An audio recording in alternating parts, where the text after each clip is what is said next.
Esta es una historia difícil de creer, pero es una historia acaecida realmente. Es por esto que por lo menos lo que afirma el personaje del que voy a tratar hoy, la historia de un soldado americano que sostiene de poder viajar en el tiempo. Su nombre es John Titor y dice que vino del futuro, concretamente del año 2036, antes de la que él llama la Tercera Guerra Mundial. Vino al año 2001 para realizar una misión precisa que se decide a contar a miles de personas. Es la crónica de 5 meses que el mundo de Internet jamás haya vivido. El objeto de todo esto es un libro publicado por un pequeño editor americano, porque así quiso la madre de este personaje. Era la recopilación de todos los mensajes que existían en Internet sobre su hijo, cuyo hijo que ha venido a encontrarla desde el futuro y que ahora se habría marchado, aunque detrás de él ha dejado un río de palabras, miles de preguntas y algunas extrañísimas fotografías. Fotografías que, según la palabra de la madre, es la máquina con la que John ha vuelto al futuro, una máquina del tiempo.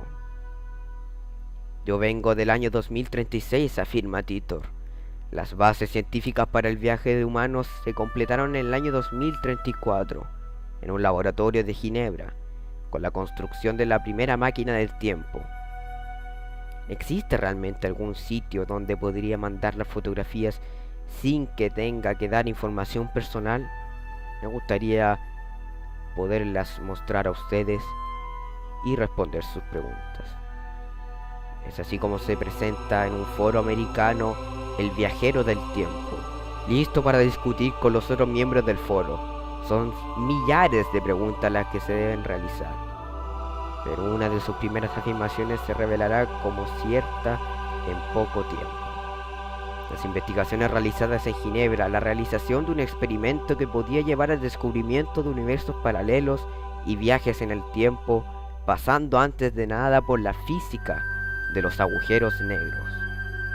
Según John, su misión era regresar en el tiempo para conseguir un objeto muy importante de 1975, un ordenador IBM, el modelo 5100, uno de los primeros ordenadores portátiles capaz de leer el viejo lenguaje de programación. Una vez conseguido, se lo llevaría su tiempo, ya que en el 2036 los esfuerzos estaban concentrados en reparar el medio ambiente después de la Tercera Guerra Mundial. En el 2038, en el lenguaje Unix, existe un problema de programación y al parecer este ordenador tenía la capacidad de resolverlo. Y al no existir ningún modelo en su tiempo, es por lo que tuvo que viajar al año 1975. Realmente dicho ordenador es capaz de leer los dos sistemas, tanto el actual lenguaje de programación como el precedente a este ordenador. En el año 2004 fue un entrevistado uno de los creadores de dicho ordenador y explicó que las declaraciones de John Titor eran ciertas y que dicha información había sido mantenida en secreto.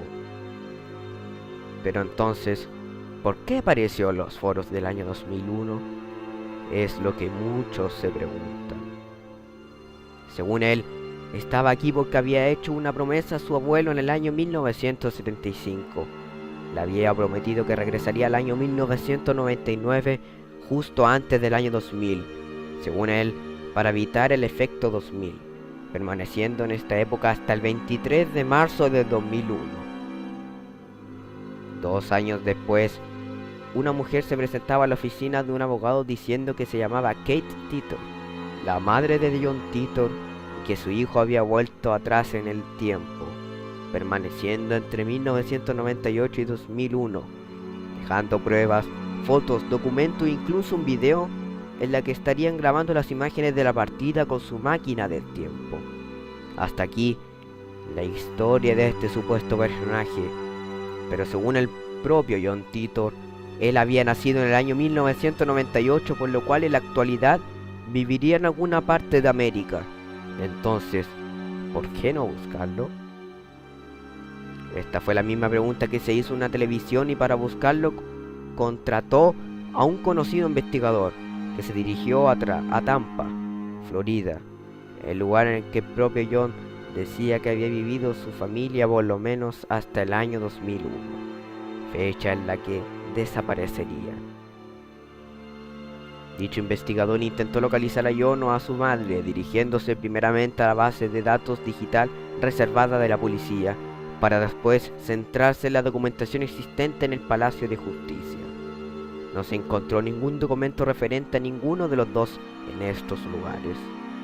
Sin embargo, continuó buscando los documentos en el archivo de la Universidad de Florida, un lugar que había aparecido en las historias de John Titor.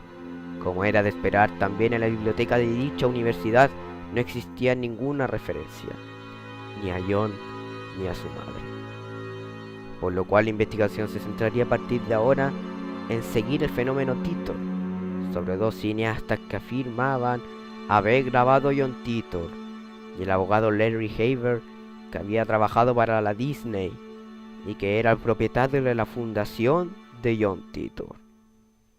Estas indagaciones la llevaron hasta Orlando, cerca de la Disney, a una pequeña ciudad llamada Celebration, creada por Disney. En esta ciudad se encuentra la sede de la fundación antes nombrada. Como era de esperar, a la llegada del investigador al lugar donde se supone que estaba la sede, descubre que no era así, sino que por el contrario, es la sede de otras sociedades que no tienen nada que ver. Después de más pesquisas, por fin el investigador da con el abogado, que aparte de ser el presidente de la fundación, también es el abogado de la familia Titor. En la entrevista realizada por la televisión, el abogado Larry Haver confirma que si bien no ha visto a la familia de John, por lo menos han podido hablar con ellos por teléfono en varias ocasiones, diciendo que la familia intenta por todos los medios detener a John, al margen de este asunto. Según el abogado, el programa americano de Costa a Costa quiso mantener una entrevista con la madre de John, para lo cual tuvo que ponerse en contacto con él, y la entrevista se tendría que hacer de la siguiente manera. El programa tendría que hacerle la pregunta al abogado, y este, que estaba en contacto telefónico a Kate, recogía sus respuestas y sus declaraciones. Este era el único contacto que se podía establecer. El investigador, con un micrófono oculto, y después de la entrevista a dicha televisión, se entrevista con el abogado en una habitación. Aparte, con una excusa, lo extraño es que el hermano de dicho abogado también lo sigue. Allí le sonsaca que, aparte de ser el titular de la compañía, también es el de los derechos de autor, y que aunque no le paguen, en caso de que se haga una película o cualquier otra cosa, tendrá derecho a un pequeño porcentaje de los derechos. Cosa extraña, ya que los derechos pertenecen exclusivamente a él, aunque en esa conversación sigue negando que sea el supuesto John Titor. De todas formas, cerca de 300.000 lugares en internet siguen hablando en la actualidad de John Titor. Tu oyente, como decimos, tendrás tu opinión y tú mismo juzgarás si John Titor existió realmente o no. Si el video fue de tu agrado, por favor dale click en el botón de me gusta y suscríbete. Por favor, también comparte el video con tus amigos y familia. Subo contenido lunes, miércoles, viernes y domingo. El viajero del tiempo te desea buena y larga noche.